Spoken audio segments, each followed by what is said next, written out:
Into broadcasting. Growing up in a small, isolated New Jersey town, the infatuation of a voice from the radio, as well as images from TV, were almost hypnotic in trying to figure out who they were and where they came from.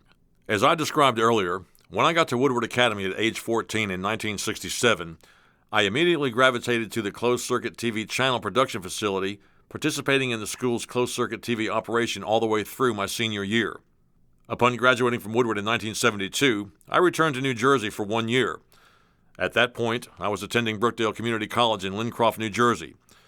Although I planned on playing music as a career, I was taking some broadcasting classes as a result of having been bitten by the broadcasting bug. It was all Bill Tull's fault.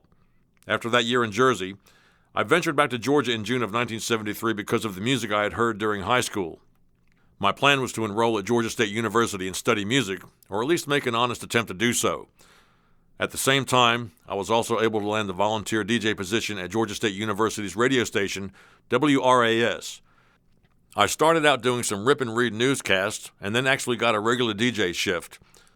It was touch and go at first, learning what and what not to do. In those days, there were no corporate consultants or big money sponsors involved in the programming. It was all about the music, and at the time, WRAS was the big thing in Atlanta radio. I was meeting musicians and working behind the scenes at rock clubs and concerts with a free pass everywhere I went. It was wide open with one adventure after another. I was more like a kid in a candy store. Late one night, WRAS program director Drew Murray and I were having coffee at a Waffle House in North Atlanta. During our conversation about music and radio, somehow Drew told me that he knew Bill Tullis. I was blown away and briefly told him the Billy story I shared in an earlier chapter. A few days later, while I was teaching guitar lessons in my Atlanta studio, my phone rang. It was Bill Tullis. He was back in Valdosta and invited me down for a visit if I had time. It was 6 years later, and I was now sporting long hair, jeans, and boots, as opposed to short hair and a prep school uniform. I hopped in my VW van and made the 4-hour trip south to visit my friend that had pleasantly ruined my life 7 years before. By this time, he was running a couple of the radio stations we had checked out on my first visit back in high school. More than that, he had built the Valdosta State University radio station, WVVL, from the ground up and gave me the grand tour. Again, I stood in amazement, trying to take in what all my best friend from high school had accomplished. In the years that followed, I was teaching guitar and playing music around Atlanta and on the road while working a weekend radio shift at 50,000-watt WGUN radio in Decatur, Georgia. Bill moved to Atlanta and was producing music in various recording studios, eventually landing a position at Ted Turner's Channel 17, later to become superstation WTBS, the precursor to CNN.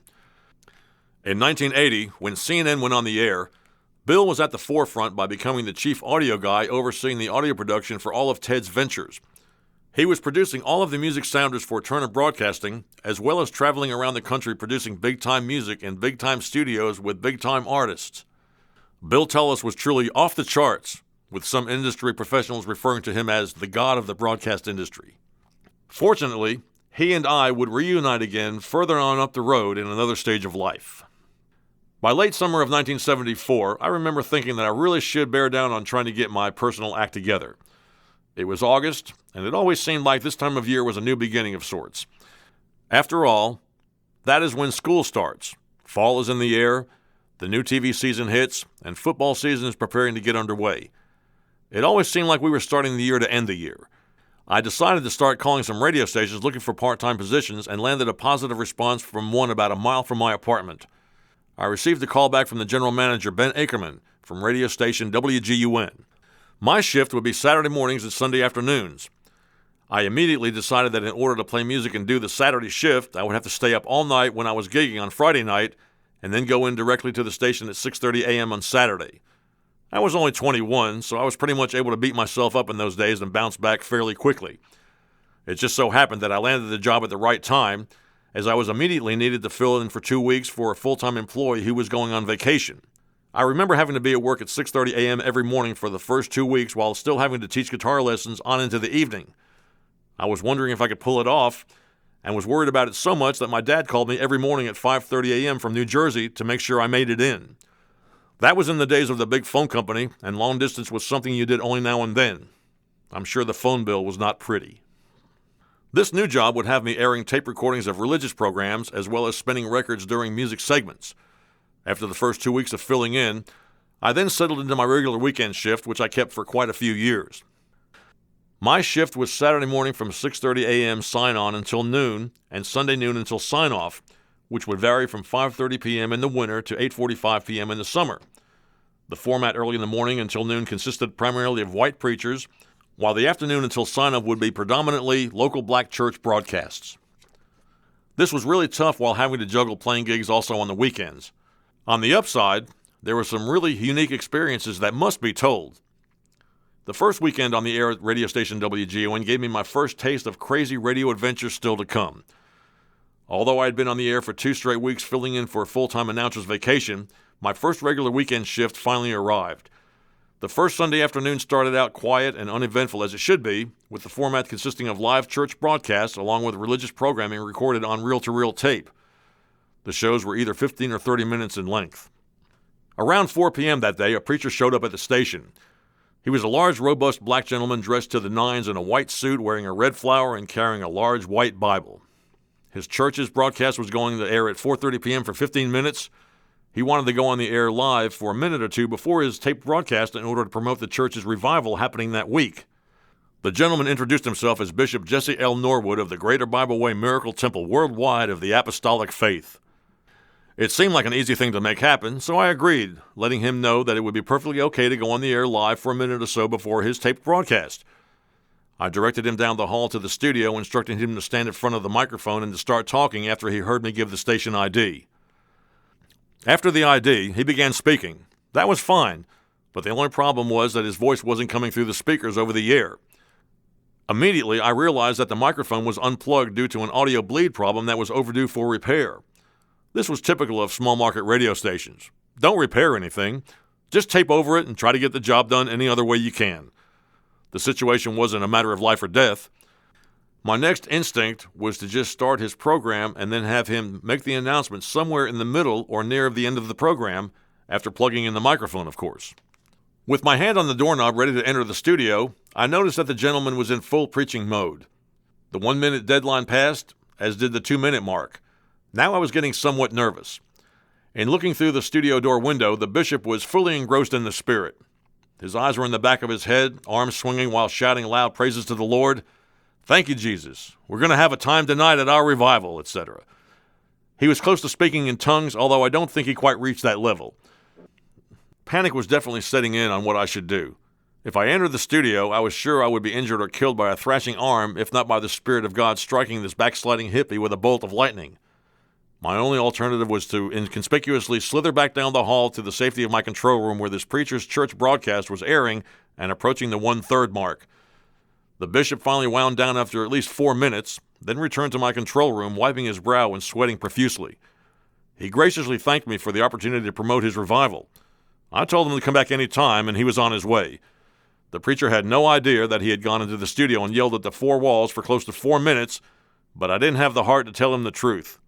I was sure this would be a preview for things to come in the broadcast industry. It was. While working at WGON on the weekends, an obvious but meager business opportunity began to reveal itself. A very nice religious lady, we'll call her Sister Catherine, arrived at the station one day to broadcast her program live on the air from the same studio. While she was an older woman claiming her faith as holiness, she had a solid handle in keeping up appearances of a typical church lady. No makeup, hair in a bun, a white blouse with a full high collar, and a long black full-length dress. The guitar case she was carrying is what caught my attention. Since it was her first day on the air and being somewhat nervous, she felt it in her best interest to get there early in order to prepare for her 15-minute broadcast. After looking over her radio sermon notes, she pulled out her guitar to rehearse the song she planned to sing on the air. It was a beautiful acoustic guitar, but when she began strumming some chords, unbeknownst to her, but excruciatingly obvious to me, the instrument was painfully out of tune. It was so bad, the microphone was moving away. With only a few minutes to air, there was no way I could let that horrible sound out over the airwaves. By remembering to make sure the microphone was plugged in so she would not, as did the bishop, think she was on the air and not be, I entered the studio and proceeded to compliment and admire her guitar. In this case, while preaching to the 4 walls could be a blessing in disguise, I had to act fast.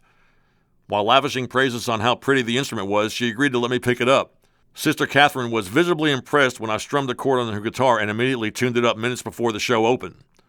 As expected, it was also in dire need of new strings. She asked if I played guitar regularly, and while I didn't want to brag on the fact that I was an up-and-coming musician, I later explained to her that I was a guitar instructor. This opened up the opportunity to offer to replace and restring her guitar before her next broadcast. If nothing else, between her speaking in tongues on the radio, short of picking up snakes, at least the guitar was in tune.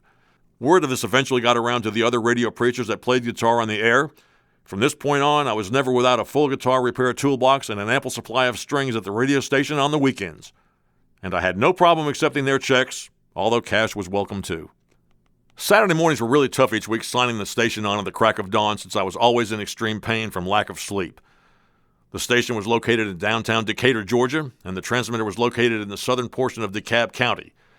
In those days, a radio engineer would arrive to sign on at dawn and stay all day at the transmitter to monitor the operation and take meter readings. I would call the engineer on the phone from the radio station to sign on to confirm that the transmitter was powered up before starting my programming.